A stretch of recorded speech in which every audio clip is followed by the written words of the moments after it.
Islam menganjurkan kita ingat mati, bukan takut mati. Saya tertarik untuk membahas ini karena melihat fenomena di masyarakat. Itu kebanyakan orang takut mati, bukan ingat mati. Ya, beda. Kalau ingat mati itu sikap kita mempersiapkan diri untuk menghadapi nasib setelah kita mati dan dibangkitkan kembali. Tapi kalau orang takut mati itu karena lebih ketakutan kehilangan kenikmatan yang sekarang dinikmati. Karena itu maka kita perlu mempelajari perilaku orang-orang yang takut mati itu seperti apa supaya kita tidak ke arah sana, karena biasanya tidak sengaja ya. Kita biasanya tidak sengaja terus tahu-tahu takut mati. Nah, orang yang makin tidak percaya kepada Allah dan tidak percaya kepada hari akhir makin takut mati, dan karena takut mati maka mereka mudah trauma. Jadi, kalau kita suka membaca berita bahwa orang-orang yang pulang dari medan perang itu kemudian ada beberapa orang yang trauma harus di treat secara khusus, itu karena mereka takut mati suatu saat ada bom yang jatuh di dekatnya, lalu dia merasa sudah hampir saja mati, itu lalu terus ketakutan itu berlanjut. Kalau orang Islam insya Allah tidak ada trauma ya. Baik, saya akan memulai pembahasan ini dengan kenyataan bahwa semua orang baik yang beriman kepada Allah maupun yang tidak beriman itu mengakui kematian pasti terjadi pada setiap orang. Karena mereka dari waktu ke waktu menyaksikan kematian, baik orang yang dekat maupun yang jauh dari dia. Lebih-lebih lagi orang yang beriman pasti meyakini adanya kematian. Karena satu, sudah melihat kenyataan, kedua di Al-Quran, kalau rajin membaca Al-Quran itu diulang berkali-kali pemberitahuan itu. Seperti misalnya kullu nafsin dha'iqatul maut, setiap orang pasti akan merasakan kematian. Thumma ilaina turja'un. Nah, kalau orang yang beriman itu kelanjutannya ini, thumma ilaina turja'un, kemudian kepada kami mereka akan dikembalikan.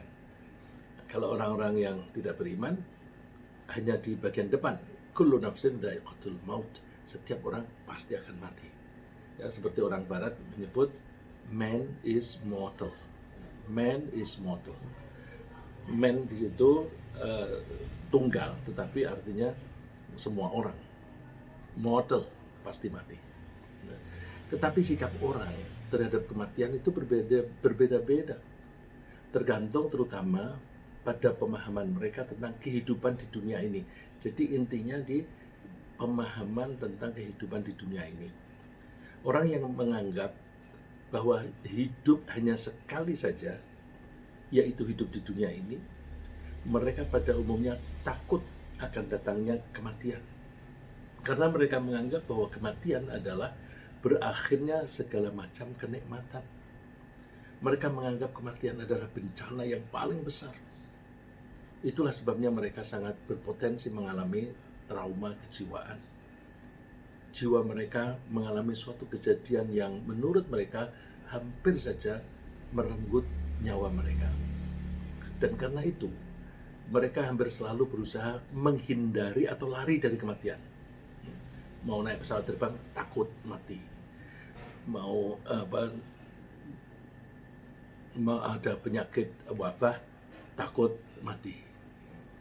Padahal orang yang mati karena kecelakaan pesawat terbang itu sedikit sekali prosentasinya di antara orang yang naik pesawat terbang. Yang lebih banyak itu kematian karena kalau dari kecelakaan itu dari kecelakaan sepeda motor atau bahkan pejalan kaki. Suka-suka ditabrak sepeda motor atau mobil, tapi orang tidak takut naik sepeda motor. Jadi kadang-kadang ketakutan itu justru sesuatu yang secara statistik saja itu kecil sekali. Ya. Jadi yang terjadi itu bukan manusia yang menjemput kematian. Kalau manusia yang menjemput kematian, maka manusia itu bisa menghindari. Ya, asal aku tidak dekat-dekat kematian aja, aku nggak mati. Oh, yang terjadi bukan begitu. Tapi kematianlah yang menjemput manusia. Jadi kalau sudah tiba waktunya, dia mau menghindar kemana saja ya akan mati. Ya. Sudah waktunya mati, dia menghindari COVID. Ya kalau sudah waktunya mati, meskipun tidak kena COVID. Atau bahkan justru banyak orang yang kena COVID itu orang-orang yang ketakutan COVID. Itu sering saya melihat teman-teman yang takut ke masjid. Kenapa? Takut COVID. Justru mereka itu yang seringkali kena COVID, yang rajin-rajin kena masjid malah nggak mati-mati gitu.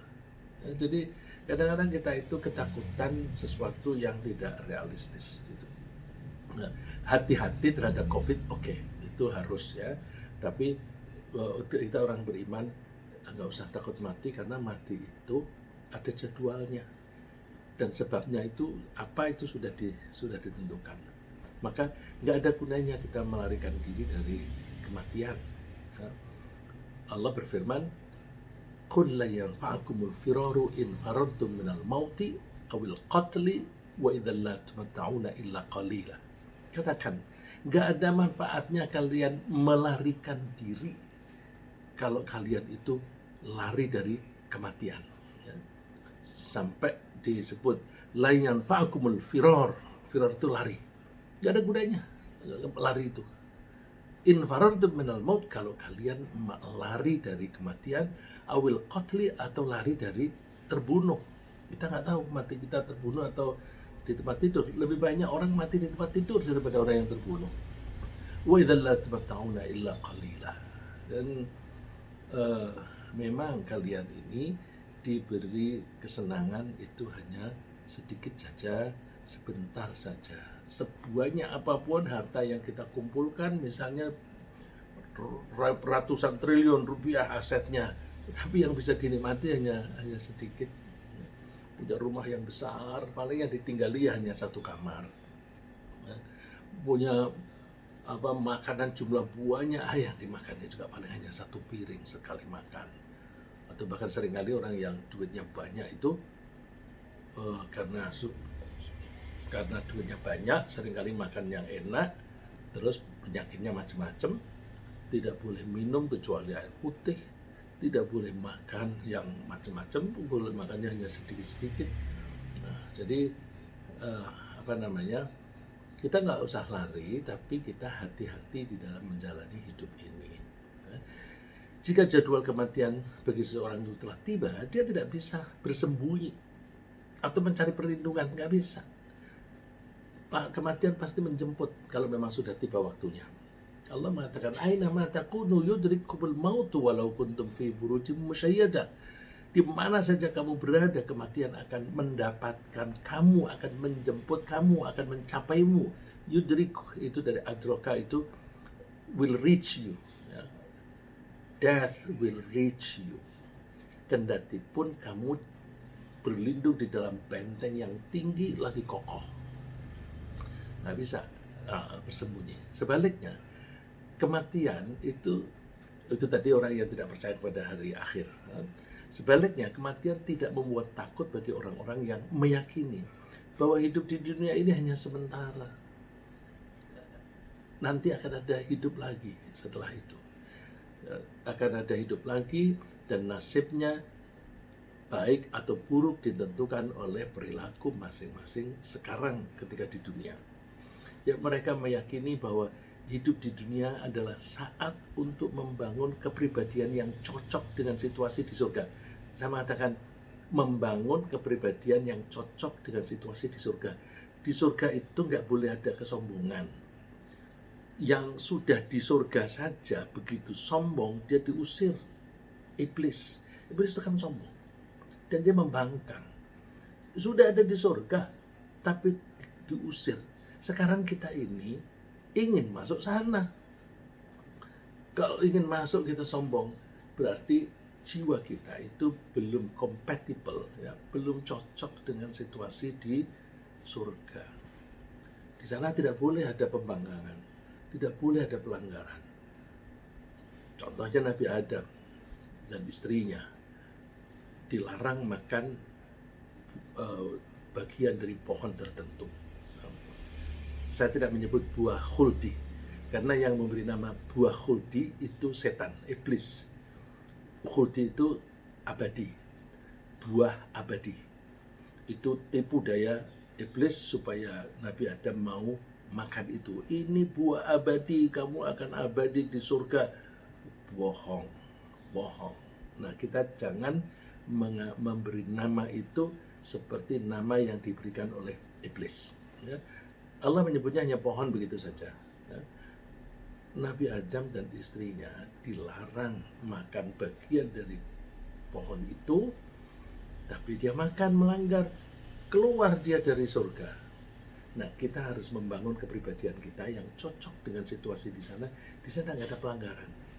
Maka sekarang kita di sini coba kita bangun ketaatan kita kepada Allah. Tidak usah melanggar.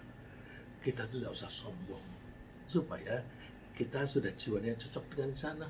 Maka ketika kita nanti meninggal dan kita dibangkitkan kembali, kita itu ya, jiwa kita cocok di sana, bukan di neraka, gitu ya. Jadi kita membangun kepribadian sambil mengumpulkan kredit. Nah, kredit itu tabungan, ya. Mengumpulkan tabungan, berbuat yang baik, melaksanakan perintah Allah, dan kita melakukan kegiatan-kegiatan yang baik didasari keimanan, maka amal kita yang didasari keimanan tadi mudah-mudahan menjadi tiket untuk masuk surga.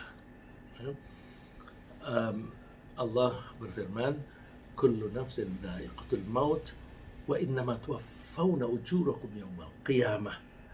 Setiap orang memang akan mengalami kematian, dan setiap orang akan mendapatkan upahnya. Ujur jamak dari ajrun, kita seringkali mengartikan pahala, tapi bahasa bisnis ajrun itu upah. Jadi kalau kita bilang pahala itu upah dari Allah. Kita berbuat baik, nanti kita akan diupah oleh Allah.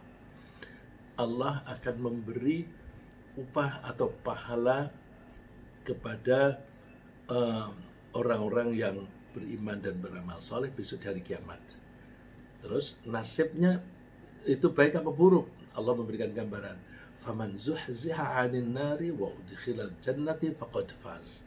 Siapa yang diselamatkan, dijauhkan dari neraka dan dimasukkan ke surga, maka dia beruntung. Dia beruntung. Nah, kita yang perlu tahu bagi kita yang beriman, wa mal hayatud dunya illa mata'ul ghurur. Kehidupan di dunia itu hanyalah mata. Ya, ini mata ini seringkali diartikan kesenangan. Mata itu sebenarnya bekal, sangu gitu. Mata itu sangu atau bekal. Kita kalau bepergian membawa bekal, itu dengan harapan nanti di perjalanan kita makan bekal itu. Ketika kita makan, kita merasa senang. Alhamdulillah, perut sudah lapar. Bekalnya bisa juga pakaian, karena misalnya pergi ke luar kota untuk menghadiri acara kawinan, terus sudah disiapkan pakaian yang menurut kita bagus, pantas, dan enak dipandang. Nanti ketika di hotel kita memakai bawaan kita, membawa bekal kita, memakainya aja itu udah senang. Lihat kaca kiri kanan belakang dilihat. Nah, memanfaatkan bekal itu memberi kenikmatan atau kesenangan. Nah, terus seringkali mata itu diartikan kesenangan. Padahal sebenarnya bekal. Al-ghurur yang memperdayakan. Kenapa memperdayakan? Karena bekal itu kalau kita manfaatkan itu muncul kesenangan. Nah, kesenangan ini kalau salah arah, bukan menjadi bersyukur, tetapi menjadi sombong. Nah, orang segini pakaiannya yang paling bagus aku, itu sombong udah. Wah, aku kelihatan cantik, kelihatan gagah. Nah, itu juga bangga terhadap diri sendiri.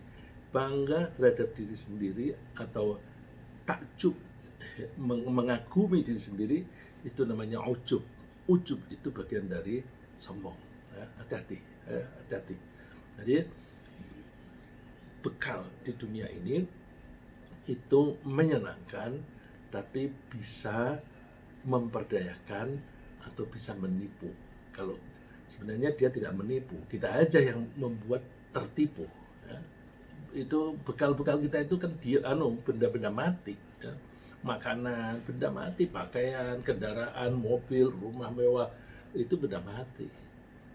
Kok dikatakan menipu? Sebenarnya mereka bukan menipu, kita membuat diri kita tertipu, salah sendiri.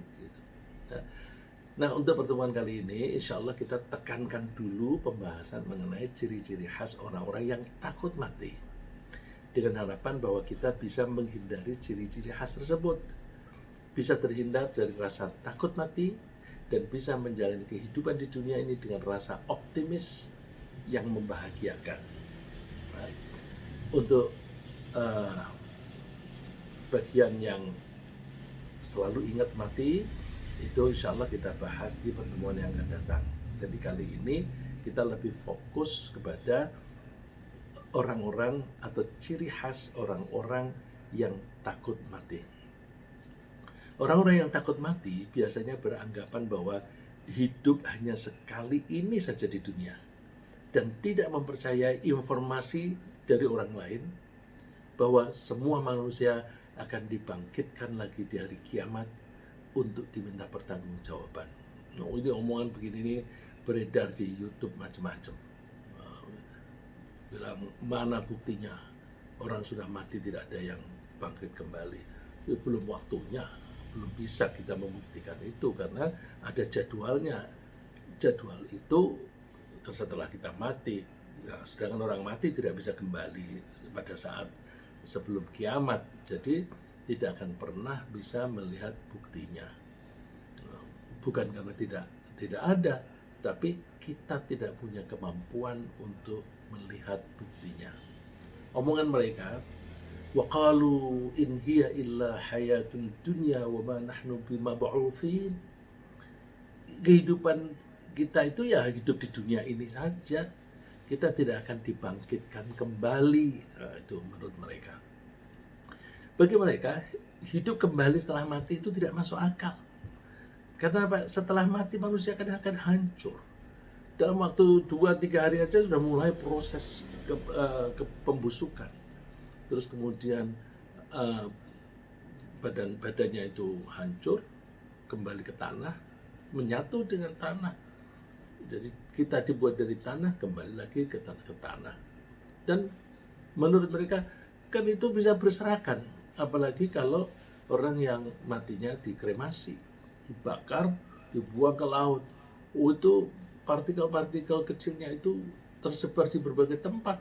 Bagaimana bisa disatukan? Itu mereka nggak bisa memahami itu. Penalaran mereka tidak bisa menjangkau kehidupan di alam akhirat. Seperti diungkapkan oleh Allah, balid daraka ilmuhum fil akhirah.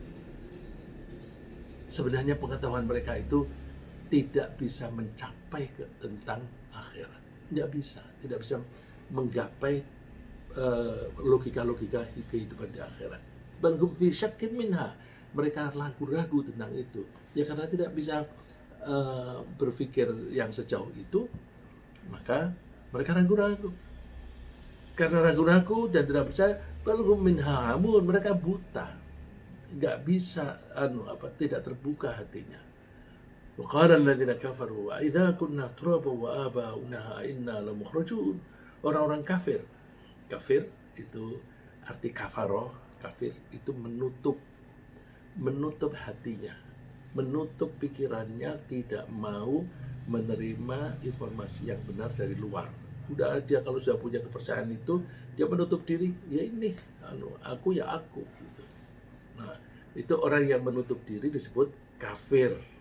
Nah, dari ini saya tidak bahas agamanya apa. Agamanya bisa macam-macam, tapi kalau orang menutup diri terhadap informasi yang benar datangnya dari luar, maka orang itu disebut kafir, orang yang menutup diri.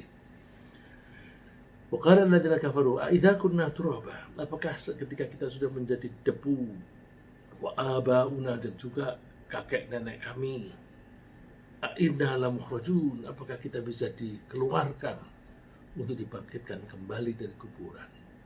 Mereka tidak bisa memahami itu. Pemikiran dan penalaran mereka hanya bisa menjangkau hal-hal yang lahiriah saja, yang konkret-konkret saja, yang bisa dilihat mata, dirasakan oleh indera tangan, indera sentuhan dan sebagainya. Pokoknya semua yang bisa disaksikan di dunia ini. Pemahaman mereka tidak bisa menjangkau tentang kehidupan di akhirat. Ya'lamuna zahiran minal hayatid dunya. Mereka hanya mengetahui yang lahiriah saja tentang hidup di dunia ini. Wa hum 'anil akhirati hum ghafilun. Mereka lalai tentang kehidupan di akhirat. Ya memang ilmunya hanya sampai di situ. Jadi oleh karena itu, kita kalau melihat orang-orang yang tidak beriman, lebih kita ke kasihan. Nah, kalau kasihan, maka approach kita kepada mereka beda. Kita mendekati mereka dengan kasih sayang, kita beritahu, kita ajari dan sebagainya. Nah, kalau tidak dengan kasih sayang, kita akhirnya maki-maki sama orang yang tidak beriman. Mereka tidak beriman kan karena tidak tahu. Ya karena nggak tahu ya sulit beriman. Maka usaha kita membuat mereka tahu gitu. Nah, karena sekarang ini adalah satu-satunya kesempatan hidup bagi mereka, maka mereka berusaha mengejar kesenangan dan makan-makan enak.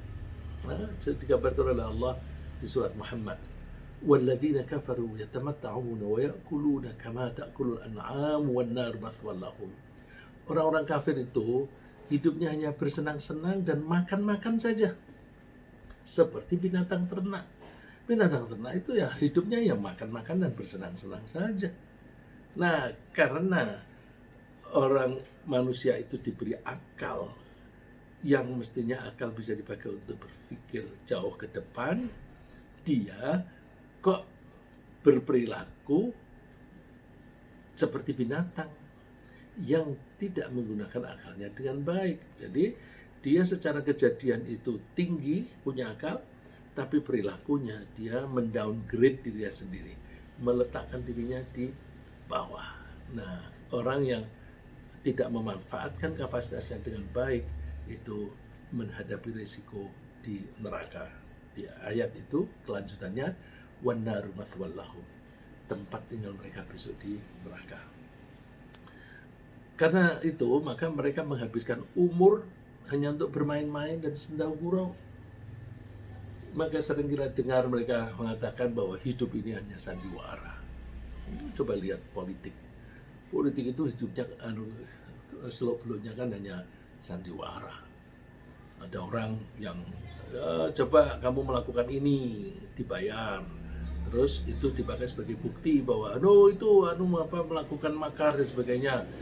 Terus karena mereka mengatasnamakan kelompok tertentu yang sebenarnya bukan mereka hanya pura-pura saja.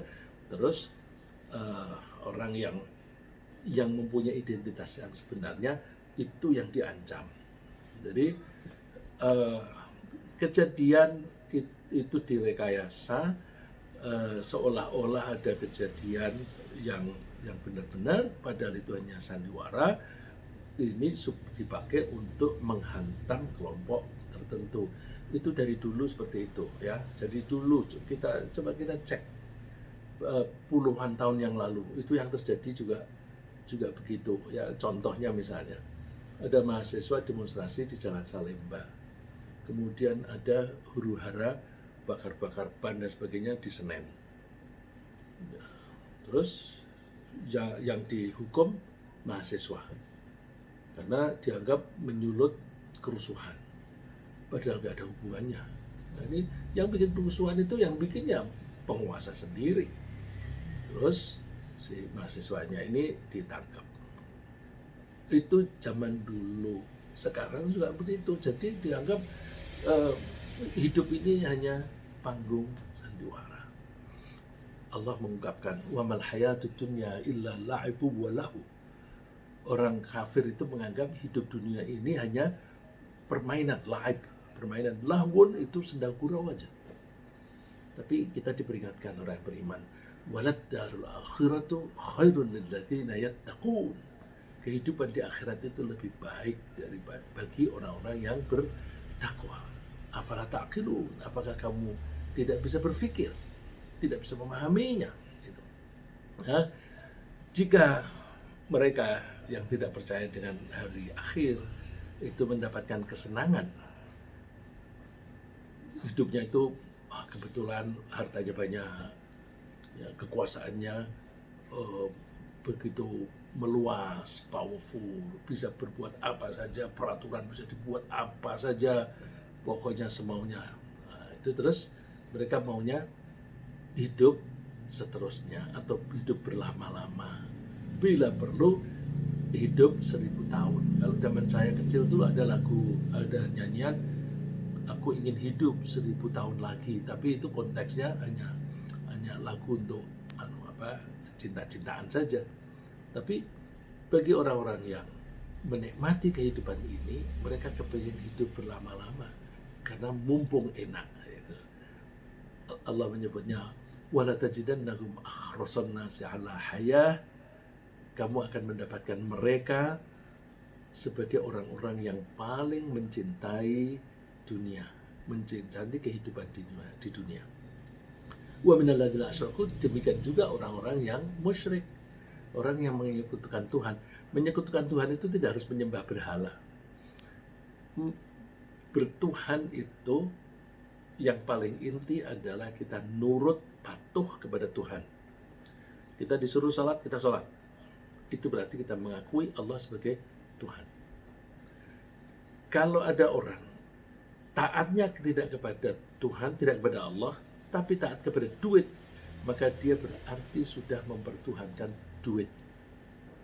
Kalau orang lebih taat kepada jabatan daripada keimanan, keimanannya dikorbankan. Demi apa? Demi jabatan. Jabatan biasanya dibarengi dengan duit yang banyak. Nah, orang yang lebih memburu kehidupan dunia atau memburu jabatan, memburu duit, itu mereka lebih taat kepada itu daripada kepada Allah. Nah, itu sebenarnya jiwa mereka itu sudah berjiwa ganda. Berjiwa ganda itu bahasa Arabnya syirik atau musyrik. Ya, dia menyekutukan. Taat tidak hanya kepada Allah, tapi juga kepada duit, juga dan kepada jabatan. Atau taat kepada orang yang bisa ngiming-ngimingi jabatan. Nah, itu kita lihat fenomena kehidupan sehari-hari begitu. Nah, yawaddu ahaduhum law yu'ammaru alfasana. Mereka senang kalau mereka bisa hidup 1000 tahun. Gitu. Dikira enak hidup 1000 tahun. Ya kan dikira kan seperti itu terus, kekayaan itu bisa hilang. Orang yang kaya kemudian tiba-tiba ketipu, begitu hartanya berkurang jumlah banyak, dia sudah susah dan depresi. Duit menjadi tidak ada artinya kalau orang itu sudah depresi. Dia meskipun sisanya duitnya masih banyak, tapi kalau dia depresi gara-gara kehilangan misalnya miliaran rupiah begitu, wah, aku mencarinya sulit, aku ditipu begitu saja, terus dia terpuruk dan sampai depresi. Begitu depresi, sisa hartanya dia itu menjadi tidak ada gunanya. Karena apa? Dia kepinginnya hanya mati aja. Tapi jika mereka mengalami kehidupan buruk, ya, kadang-kadang kan kita di atas, kadang-kadang di bawah. Orang yang hari ini berkuasa belum tentu tahun depan itu berkuasa. Bisa-bisa di bawah. Dan juga sebaliknya. Karena Allah itu memang membuat cyclical, ya, membuat kehidupan ini berputar. Ya.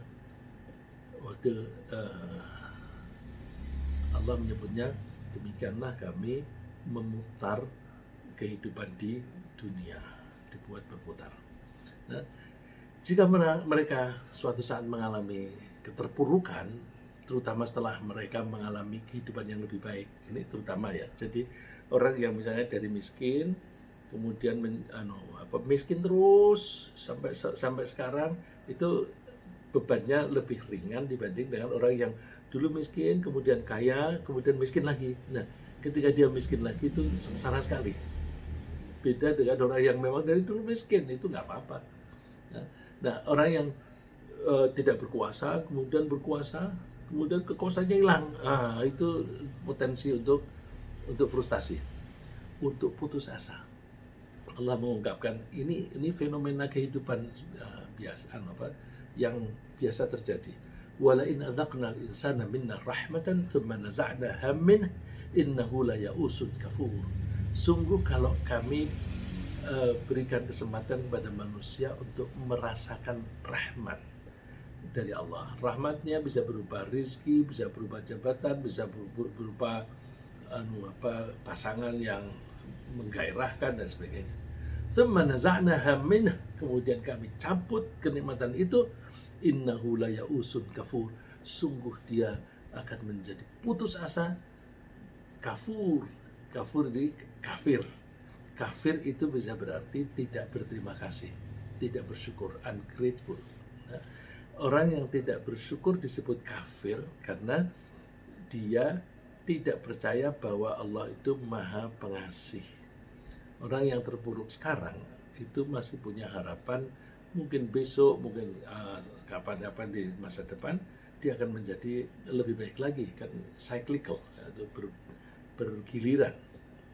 Kalau orang yang putus asa, dia tidak percaya bahwa Allah itu bisa memberikan rahmat, Allah itu maha rahman, maha rahim. Maka orang yang tidak mempercayai kasih sayang Allah disebut kafir. Jadi tidak berterima kasih kepada Allah itu juga disebut kafir. Karena tidak percaya akan adanya kebangkitan dan pembalasan di akhirat, maka mereka itu menjadi berani berbuat semena-mena. Semena-mena itu apa? Antara lain kebohongan, bohong yang Masya Allah, nyata-nyata bohong, kelihatannya nyaman aja, nggak malu, bahkan diulang lagi. Dan mereka tega makan makanan yang haram. Ya kenapa? Nggak ada balasan besok di akhirat. Mumpung kita bisa, mumpung kita punya kekuasaan, itu lalu terus mereka rela makan yang haram. Sambil dengan rela itu sebenarnya orang yang makan haram itu kan sama dengan menjerumuskan dirinya ke neraka. Orang yang makan haram sama dengan mendorong dirinya masuk ke neraka. Itu kan tega. Pada dirinya sendiri aja tega, apalagi pada orang lain. Ya.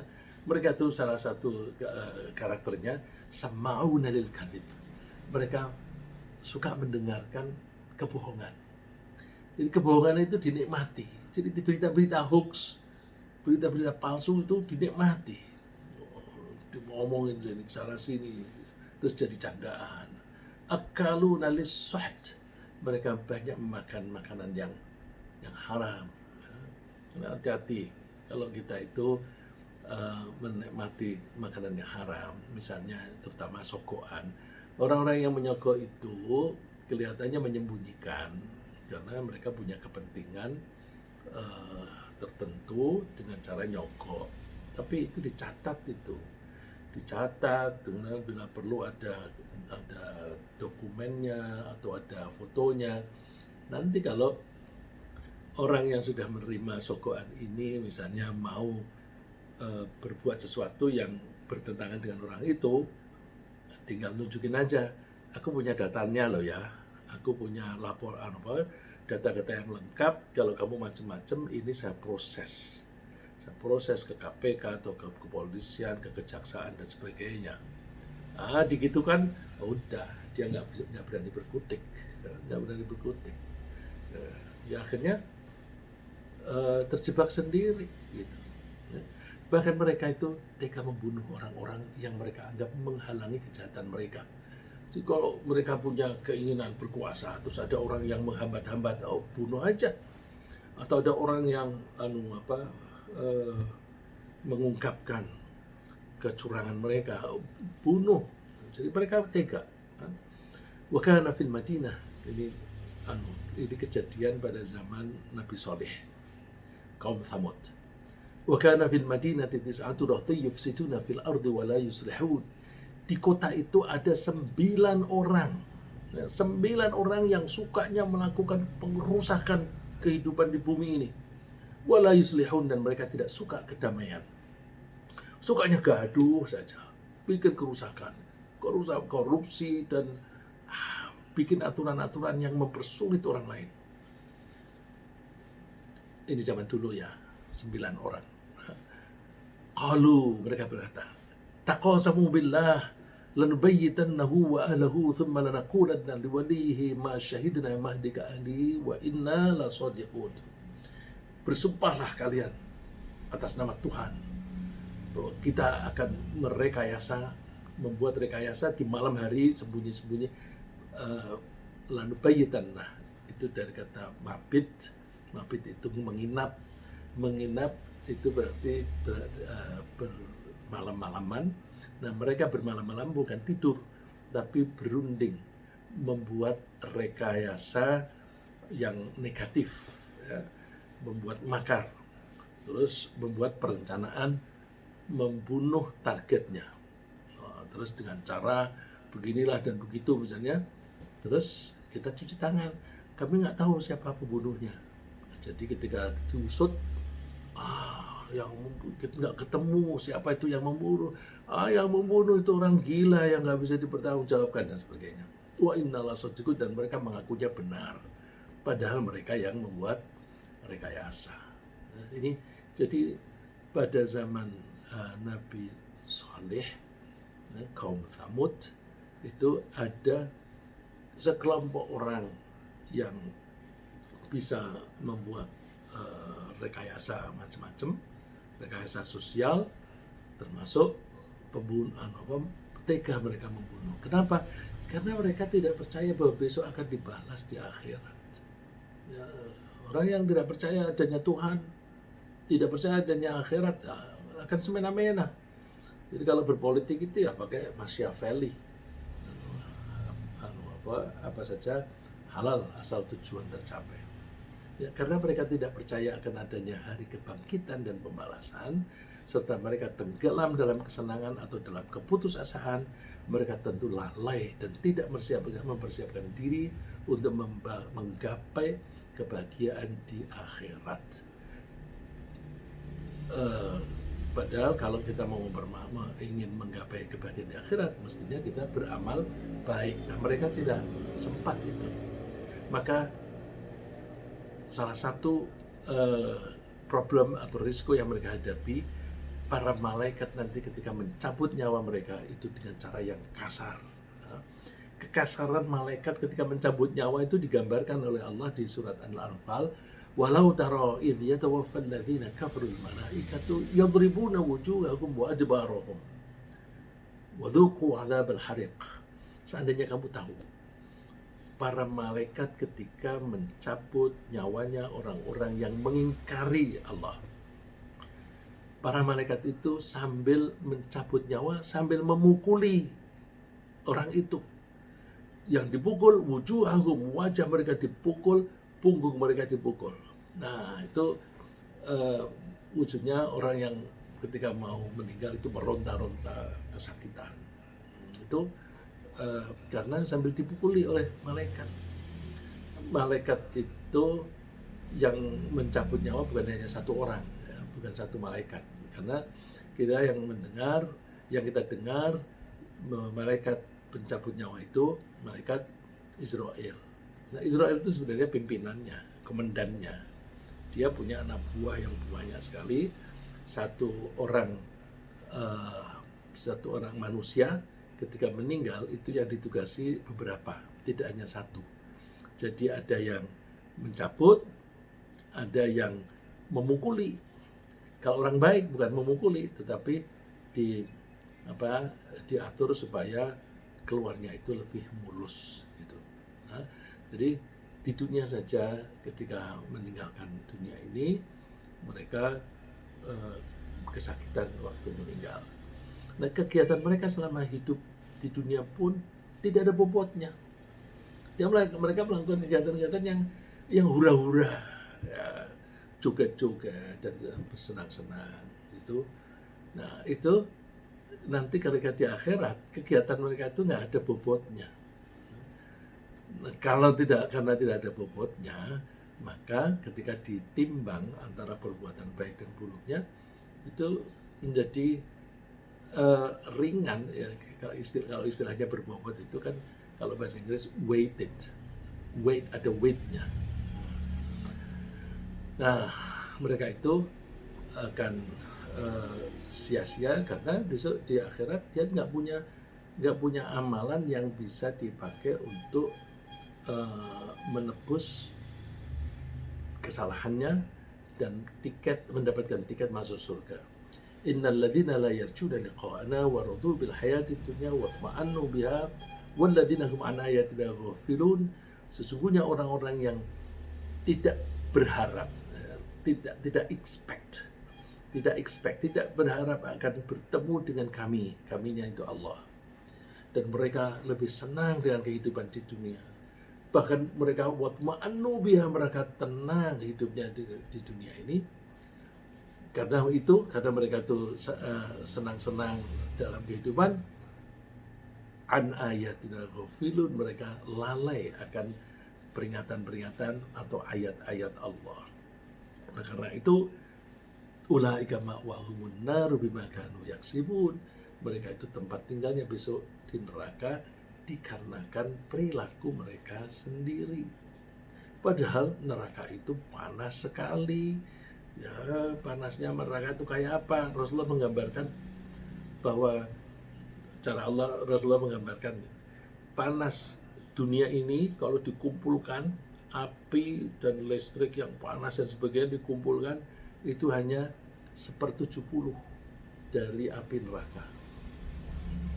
Jadi saya pernah melihat di pabrik baja itu dikumpulkan di bejana yang besar sekali, terus dipanasi ribuan derajat seperti bubur.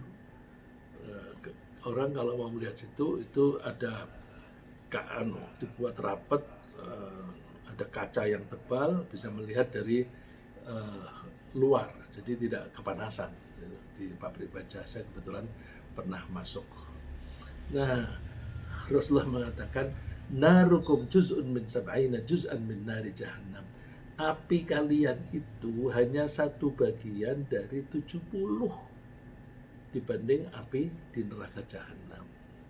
Lalu para sahabat bilang, ya Rasulullah, in kanat lakafiyah, seandainya kita dibakar dengan api yang panasnya seperti di dunia ini aja itu udah cukup menyiksa. Rasulullah tak komentar lagi, fuddilat alaihinna bidis'atin wa sittina juz'a. Iya, yang kamu katakan itu nanti besok dilipat gandakan 69 kali panasnya. Nah, oleh karena itu kita jangan sampai deh ke sana, ya. Kena api sekarang disulut rokok aja itu kan kecil sekali, itu aja udah sakit. Ya. Api di neraka panas sekali dan tidak akan pernah padam karena bahan bakarnya nggak habis-habis. Sebelum api itu padam udah dibesarkan lagi. Jadi ketika mau surut gitu, mungkin orang penghuninya mengira, wah mudah-mudahan ini mati nih, jadi kita tidak terlalu panas. Wah, terus besar lagi. Ma'wahum jahannam kullama khabat zidnahum sa'ira. Tempat kediaman mereka itu di neraka jahanam. Tiap kali nyala api jahanam itu akan padam, kami tambah lagi bagi mereka nyalanya. Jadi begitu akan surut gitu, terus membesar lagi, surut membesar lagi, nggak akan pernah padam selamanya karena bahan bakarnya nggak habis-habis. rasa panas yang paling ringan di neraka itu tadi panasnya luar biasa. Bagaimana rasa panas yang paling ringan di sana? Panas yang paling ringan di neraka itu adalah bara api yang ditaruh di tumit seseorang. Jadi orang memakai sepatu misalnya, di tumitnya itu dikasih bara api. Panasnya bara api itu bisa membuat otaknya mendidih, saking panasnya. Inna ahwana ahli nari adzaban yaumal qiyamati la rajulun yudha'u fi akhmasi qadamaihi jamratan yaghli minhuma dimaghuh ma yara anna ahadan ashadda minhu adzaban wa innahu la ahwanuhum adzaba.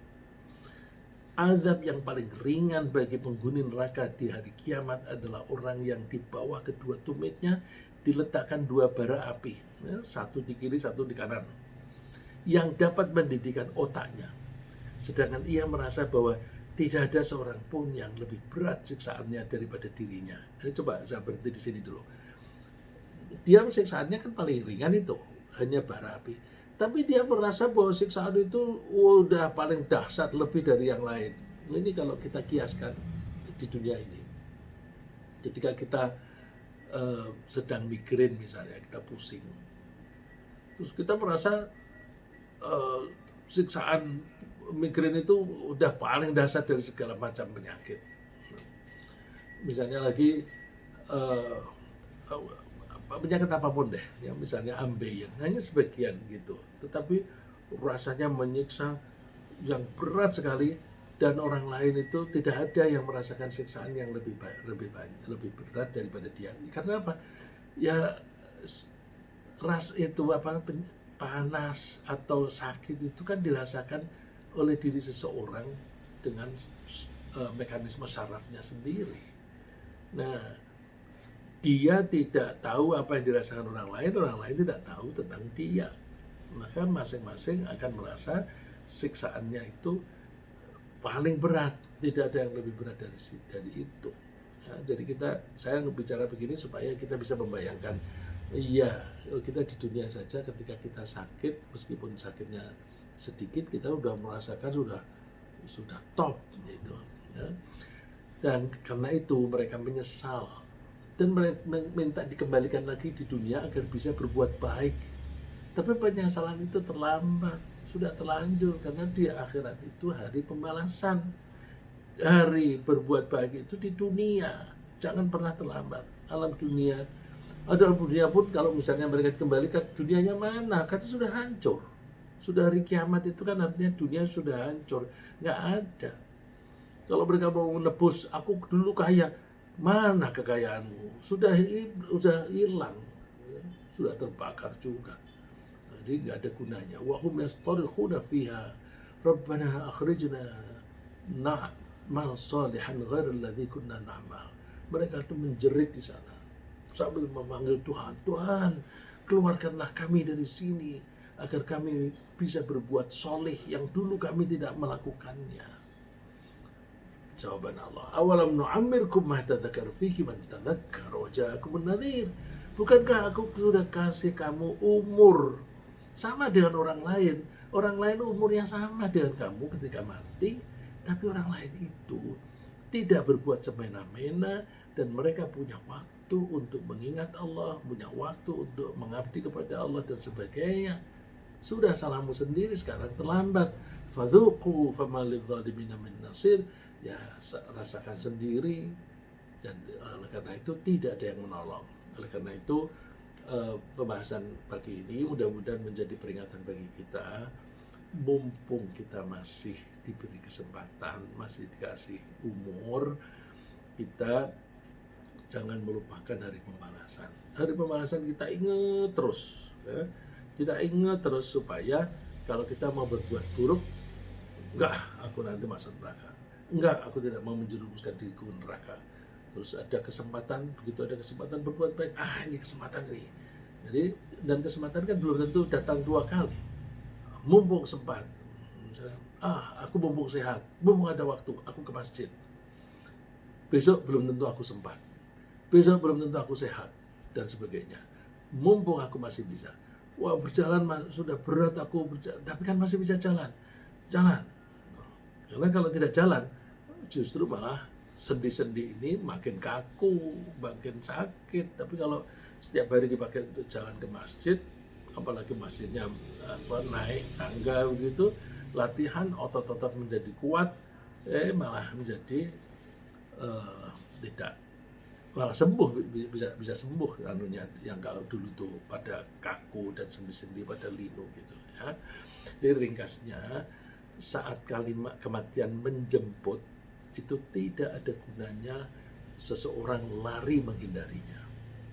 Kematian biasanya dianggap bencana yang menakutkan bagi orang yang tidak mempercayai hari kebangkitan. Hidup di dunia ini adalah bagi mereka kesempatan bersenang-senang, bermain-main, dan senda gurau. Karena mereka tidak percaya hari pembalasan, maka mereka berani berbohong, berani makan haram, bahkan tega membunuh. Mereka menghadapi risiko siksaan neraka yang apinya tak pernah padam. Dan mereka pasti akan menyesal nanti dan ingin kembali di dunia, tetapi itu tidak mungkin. Semoga Allah menjauhkan kita dari keraguan-keraguan atas hari pembalasan dan kita mau berbuat baik. Amin.